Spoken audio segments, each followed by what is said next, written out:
Hello and welcome to this week's episode of Sales Success with Lixxy, where we are passionate about helping you transform the sales in your business so you can stress less and earn more. On today's episode, I'm joined by Emma McElhinney, who helps health, fitness and wellness coaches stop faffing and start making serious money without hustle, cringe sales tactics or burnout. And we are going to be talking all about the differences in selling business to consumer over business to business. So let's get into it. Emma, could you tell us a little bit about who you are and what you do? Hi, so my name's Emma McElhinney. I am the 46-year-old business owner of Eat, Move, Win Strategy. And basically what I do is I help primarily health, fitness and wellness coaches grow and scale their business, but in a really non-hustly bro sales tactics kind of a way. I help them stop faffing and I help them create businesses that they love, because it's really quite tough in the health coaching space just now. And we're going to talk a little bit more about that, I think. Amazing. Thank you. Yes, we are, because the focus of today's episode is around the business to consumer business as opposed to the business to business space. So we're going to get your insights on why that's different and how you can approach it differently, because it is different when you're selling B2C than B2B. Yes, it is so different, and it can be really hard when you're selling B2C and you're surrounded by business coaches and other business owners that are selling B2B, and they're telling you that, you know, they've just made this simple tweak and the thousands have started rolling in, and you're like, that's not work for me. So it can be really demoralizing. So hopefully we'll put some of the myths to bed and give away some really handy hints for folk today. Yeah, absolutely. Because you're quite right. Like when you see a business to business, it's really easy to say things. It's going to get really confusing. B2B business, it can quite often the messaging is like get to 5k months or 10k months. But when you're speaking to a consumer, they don't care about 5 or 10k months. That's not the outcome that they're looking for from working with you. So getting them to buy into the benefit of working with you, I think, is a lot more challenging. Yeah, it certainly is. When you're selling, especially in the health space, but what I'm saying today is specific to anybody in the B2C landscape, it tends to be more emotion-based purchases rather than logical based. So, you know, if you're B2B, you can easily drive interest by going, you know, you can make 4 figures by tomorrow or whatever wild thing you see. But when it comes to that emotional bit, it's a lot harder to get people on that journey. It's not as obvious. It's not as obvious as a time saving efficiency or a cost efficiency. And then when you're talking to those people, it's about how do you demonstrate that you know how they feel, and that it's not just it's a no-brainer decision to make. And most health coaching programs are a kind of no-brainer decision.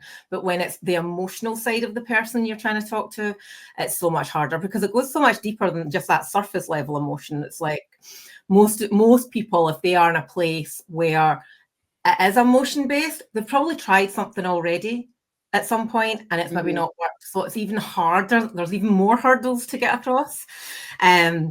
So just stacking it all up. Yeah, right. Yeah, because not only have you got to speak to them emotionally, you've also got to be able to get over their hesitance if they've tried something else and it doesn't work. Yeah, or hasn't worked. Absolutely. And I think that piece, getting somebody along that journey, takes so much longer. Like I've had in my health coaching business, I've had clients come and join me 2 years after first speaking to me, and it's because they've got to go on that journey of trusting you and knowing and believing that you can get results for them. Because most people that I'm working with, certainly they're in their 40s, they're in their 50s, so they have tried something. So it is a much harder journey from point one to the end point. Yeah, definitely. It takes a long time to build that trust over time, and especially when most of what they're seeing is you on social media. It's not like you're in front of them doing a gym class or something. So they don't get that kind of one-on-one in-person experience. So that it takes a lot longer to build the trust with them over a long period of time.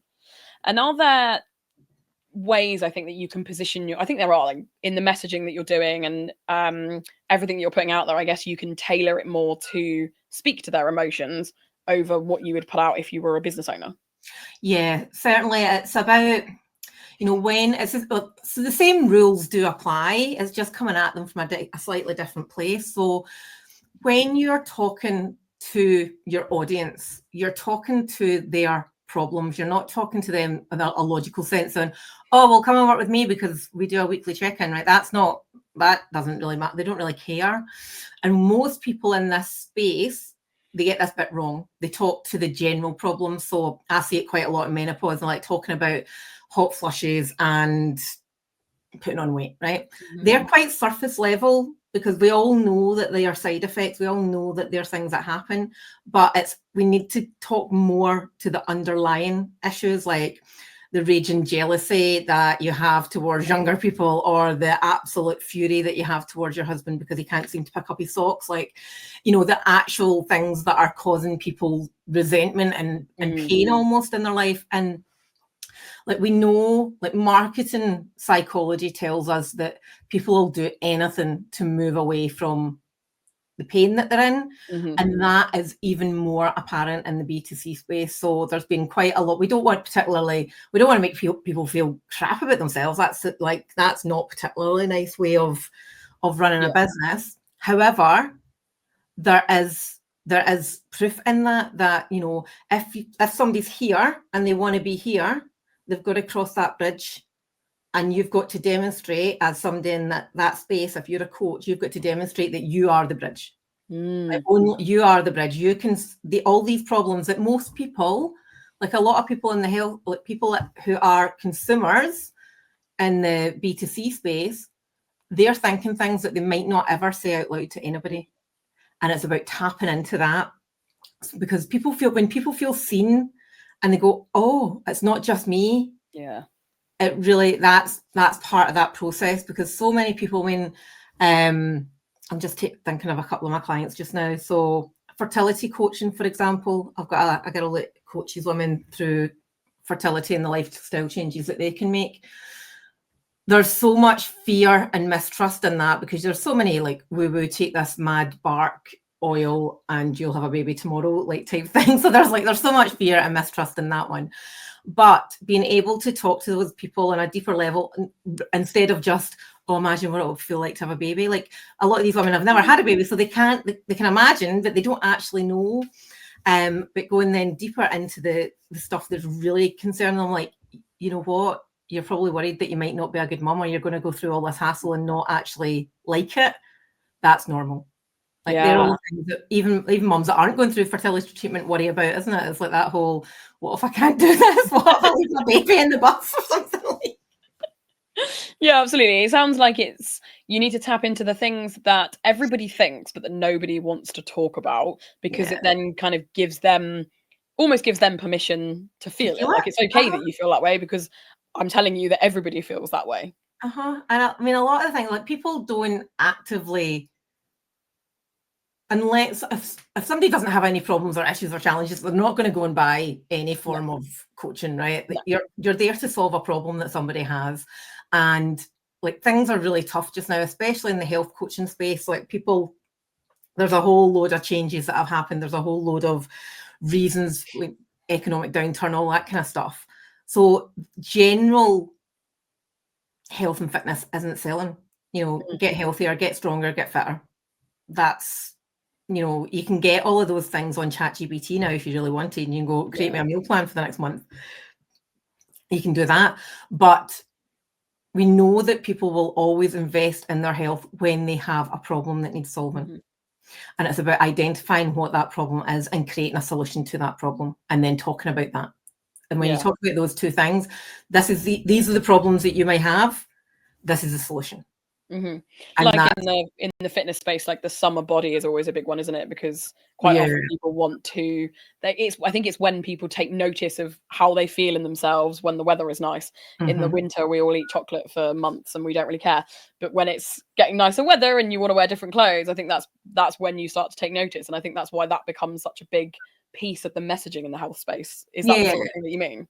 Well, not particularly, because I think now, even just saying, oh, it's springtime and you've taken off your jumper and you feel like you've got an extra layer, that's not even cutting it anymore. Like, if people, like, you'll maybe get your standard low ticket products will sell for that, but that's not really the root of the problem for most people. It's the problem is actually in that instance is like, why are you spending all of winter munching on chocolate? Like, that's kind of the delicious. and going through this rigmarole every single year, because at some point in your 40s probably that it just doesn't come off as easily anymore, and you're just like, shit, I'm stuck. So getting into that, what is the problem and here's the solution, is what's going to work, rather than just going, oh, summer body time, let's do it, little black dress challenge time, let's do it. You kind of need to tap into, why does that matter? Why do you care about what your body looks and like? How is that impacting you? Like, I was talking to a lady maybe last summer, and she'd been at a wedding, and she was really sad and angry at herself.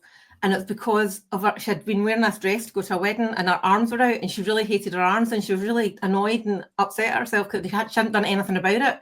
But she'd been telling herself she was going to do something about these arms for the last 5 years. And I was like, that's going underlying, like, why have you been telling yourself for 5 years you're going to do something and not doing it?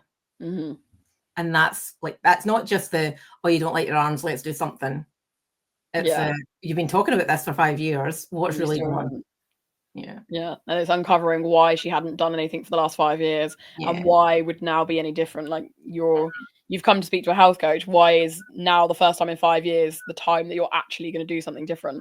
And why does it matter? Like, we all, like, unless a consumer is emotionally connected to the goal and the outcome, their true reason why, it's always going to be really hard to deliver a solution. And that's like a lot of the surface level stuff that is getting missed on that first lot of engagement. Yeah, because I think that's easier to do when you're talking directly to someone. So, like, we're on a call like now. I think trying to uncover somebody's motivations, talking to them directly, is a lot easier to do. But when you're doing your marketing, nailing that in the first lot of marketing that they see when they encounter your brand, I think that's the challenge, isn't it? And getting it right in that first instance. Yeah, and that's why messaging and branding is so important now. Like, we have to be attractive from the start, and we have to show our audience that we get them, that like, you know, you're safe here, we understand X, Y, and Z, and that has to come across in like all your messaging, all your content, in one way or another. And same things still apply as what they do in the B2B world. Like, you know, what is your fundamental pillar of communication? What is it all about? What are you all about? And then we've got all our little other pillars that we can talk about. That still all applies, but we have to get specific with it.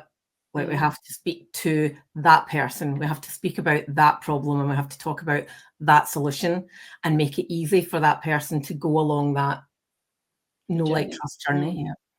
I like that. And I think, again, it's like that. If you're speaking to everyone, you're speaking to no one. So what your ideal client, the ideal person that you want to be working with, what is their specific problem, and how is it that you solve that problem? Absolutely.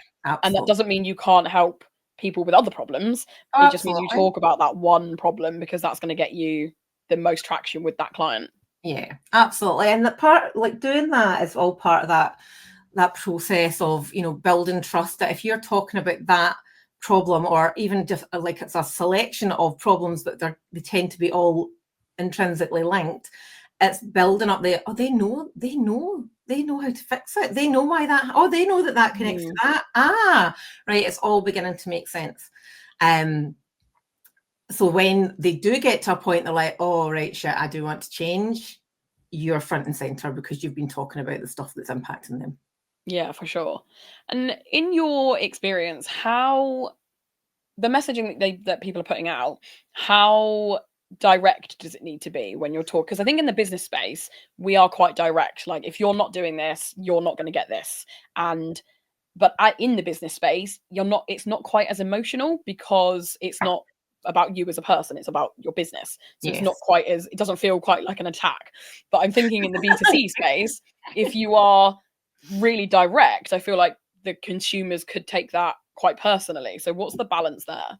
Oh, it's a really hard one. A lot of it comes down to the individual, like the who the business is and their personality type.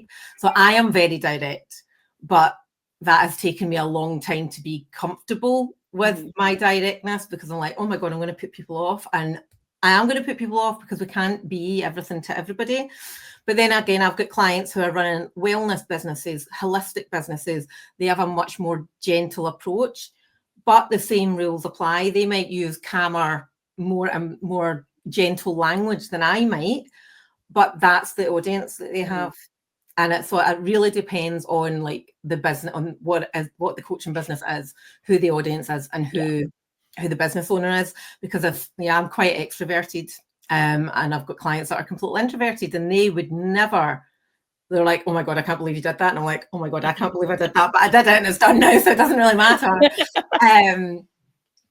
But like when I look at their content and we're reviewing their content, I was like, I feel that this is not specific enough. And they're like, oh, but if I say it like this, it's going to sound aggressive or it's going to sound demanding. I'm like, well, actually, sometimes even if you are more in the gentle space and the health space and the wellness space, although you are promoting what it is you're promoting, it tends to be more gentle and more holistic and more flowy, you still have to make sure that your audience know what the problem is that you're solving and what problem they have. Yeah, you can be specific without being aggressive. In your face. Yeah. You don't have to be like big, bold, and shouty and, to get your message across, because that's just different audiences. It's just how different people respond.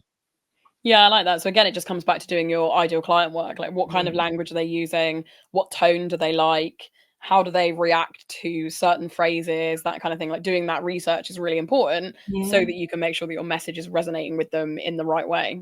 Yeah, I did a couple of years ago, and I was doing ideal client work for my menopause business, and I spent a lot of time in different Facebook groups where my ideal client was hanging out, and I noticed that a lot of the cut, like from a visual branding point of view, a lot of it was all very pastel pink and italics and gentle, and more like, let me come and give you a cuddle and da-da-da-da. So I changed my messaging and I changed my branding visuals, and I lost so many sales. I lost loads of inquiries, and I was like, and it wasn't until I had a call with a business coach, and she was like, I'm talking to you on Zoom and I'm looking at all your website and I'm looking at all your messages. She's like, you're two different people. Like, you are like assertive, you're in your face, you're energetic, you're bold, and you've got all this like gentle, wishy-washy messaging. What's going on? And I was like, so you have to be aligned with who you are. Like, your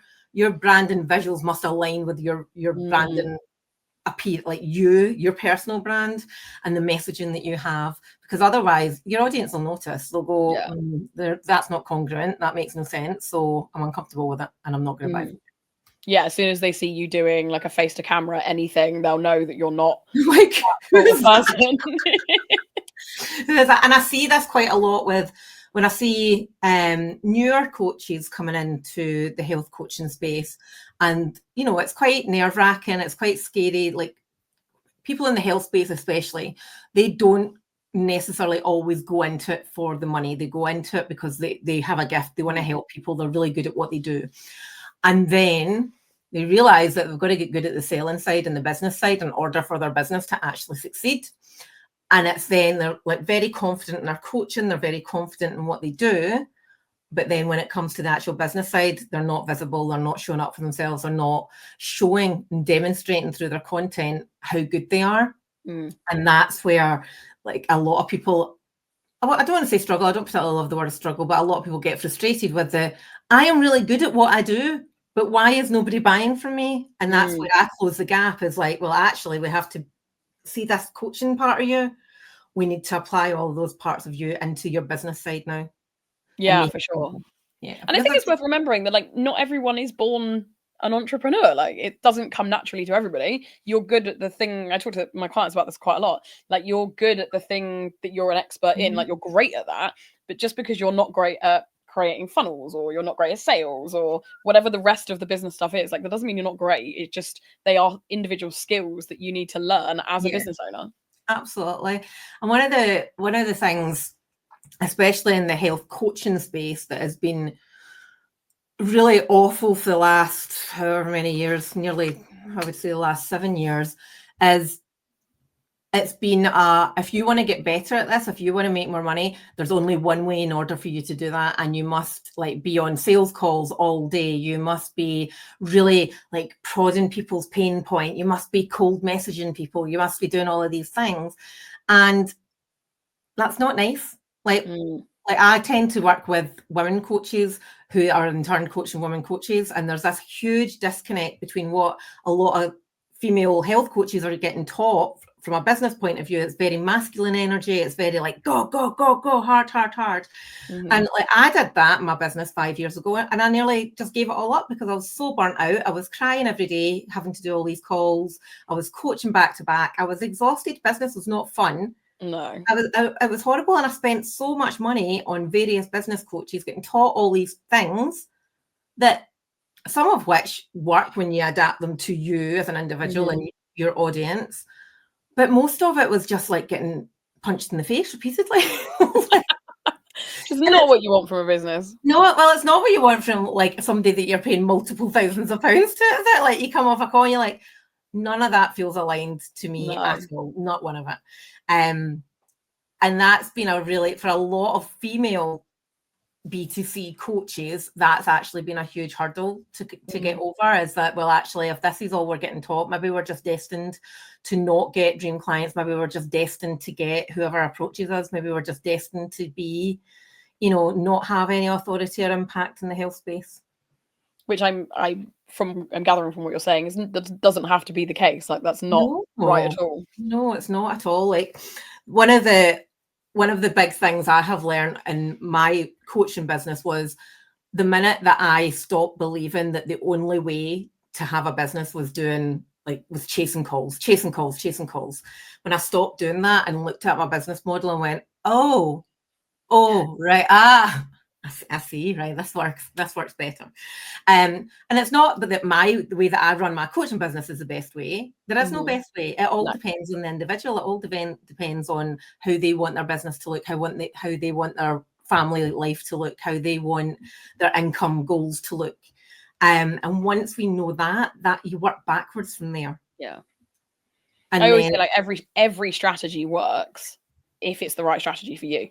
So like you said, like you've got lots of coaches telling you to do lots of different things, and all of them work, but only for the right kind of business. So the strategy that works for your business might not work for mine, because we might work in different ways. Our ideal clients are different. Like it's not going to be the same. But that doesn't mean doesn't mean you're doing it wrong. It's just that strategy is not the right one for you. Yeah. And it's so difficult, and especially if you've not been in the coaching space very long, it's so easy to get attracted to you can make 10k months in the next 3 months if you do this, and you can do it, but you're equally going to hate your life, and you're equally going to not be able to tuck your child in at bedtime because you're too busy trying to find somebody to get on a call with, or you're DMing 100 people and trying for Facebook not to block you. And it's not about that. Like it shouldn't feel like a persuasion. It shouldn't feel like I need to get you in as a client. It's not about that at all. It's about that relationship and being able, like, if you approach your audience from a place of service, like, can I add value? Can I make you feel better today? Can you smile because of something that I've said today? Then happy days. That's a win, absolutely. I did a training about this on Thursday, which was called Creating Conversations That Convert, because my whole philosophy to sales in business is just talking to people. If you go and start conversations with like 100 new people about anything, it doesn't need to be business related, just go and talk to them about anything. The likelihood is a percentage of those will end up becoming clients, because they'll like who you are and what you're talking about. They'll see that you're the expert in the space that you're in, and all you had to do was ask them about their weekend or get their opinion on the TV show you were watching. And it doesn't have to feel like salesy and awkward and pushy. You just need to go and talk to people. Yeah, it's all relationship building. It's all part of that process. Like, if people, chances are, if they're not going to ever buy from you, you're going to know that, but you can still help them. Like, and they might know an ideal client. They might have a brother or a sister or a cousin or a friend who is perfect for the thing they need, the thing that you do, and you wouldn't know that if you didn't talk to them. Absolutely. It's so important. And knowing that, you know, if you think back to like when I was doing those calls, like an hour call, I was doing 5 of them a day. And, you know, out of every 10 calls, you'd maybe get 3 clients out the back of it. Mm. And eventually you would get other clients off the back of them months down the line or even years down the line. But it shouldn't feel that hard. No, Like it shouldn't feel that hard. definitely not. If it does feel that hard, it's time to look at your business model and how you're running things, and reassess what you want out of the business, how you want it to look, and what you can adapt to fit the life that you want to build. And some people do love that business model. Some people really, really enjoy it. But I mean, that's certain from my personal point of view, as I got older, my ability to have those deep conversations, as many of those in a day, I just can't, you know. No. I used to cry after calls with people that I knew I could help them, and they're like, I can't afford it, I can't do it. No. And I'm just like, oh my God, but I can really help you. Like, please let me help you. Okay. And it's, you know, those types of that. And I think that's where it can be really hard in the B2C space, because you tend to get more emotionally invested in the people that you're working with, because they're joining you for emotional reasons. You've put a lot of energy and your love into the business that you've created. And then, you know, joining all the dots, you do become emotionally invested in your clients. Yeah, for sure. And that, just on that point then, how would you advise your clients to, would you advise them not to get as emotionally invested, or how would you help them manage that? It's really hard. But I remember a business coach telling me years ago if you want to make it in this business, you're going to have to lower your highs and bring up your lows. And I tried to work really, really hard on moderating my emotions. And again, it wasn't true to who I am. You know, I am very much, makes me sound a bit bipolar, but like I'm not. I get really excited really easily. Yeah. And equally, I can get really like, oh, that's a shame. Oh my God, I'm really worried about that as easily. So personally, I think when you're working primarily with women, which all my health coaches are all working in the female space, and they all have, you know, I've got a fertility coach, I've got a lifestyle coach, I've got a wellness practitioner. So yeah, I think it's really hard to not be emotionally invested and not to have those highs and lows. But when you get to the end of the day, you need to have the ability to put the laptop down and put the phone away and have boundaries about, because it's so easy, like getting messages at 9 o'clock and having to reply to them. People sending you messages on a Sunday. You know, you have to apply your own boundaries, and that is something that most health coaches don't start doing until further down the line. Okay, yeah. So they kind of, in that respect, they need to adopt the mindset of a business to business owner, where 5 o'clock hits, laptop's done, no more work today, and then take time for yourself, because we all need that to recharge. I love that. Well, thank you so much for joining us. It's been lovely chatting to you. No bother. Thanks for having me. Thank you so much for tuning into today's episode. My 3 key takeaways from today would be that if you are in the business to consumer space, make sure that you have done your ideal client work and that you really understand what their problems are and why they would be looking for your help or your service or whatever it is that you offer, and how can you tap into their emotions and how they're feeling. So really make sure that you've gotten clear on that work on those feelings in your ideal client work. My second takeaway would be to make sure that your messaging is strong enough to encourage these consumers to come and work with you. So like we said, that doesn't mean it needs to be aggressive and shouty, but make sure that the language that you're using and the words that you're using are strong enough and emotive enough that it encourages your ideal clients to make that decision now rather than waiting for an inordinate amount of time. And my third takeaway would be this isn't specific to business consumer, but it is something we mentioned, which is to make sure that whatever you're doing in your business feels right to you. If you're trying to use strategies or systems that just aren't you, then you're not going to be successful, because you're not going to be putting as much passion and energy into the things that you're doing, because you're not enjoying them and they don't feel right. So always make sure that the things that you're doing in your business are the right things for you and your business. Thank you so much for tuning in. I will see you next time.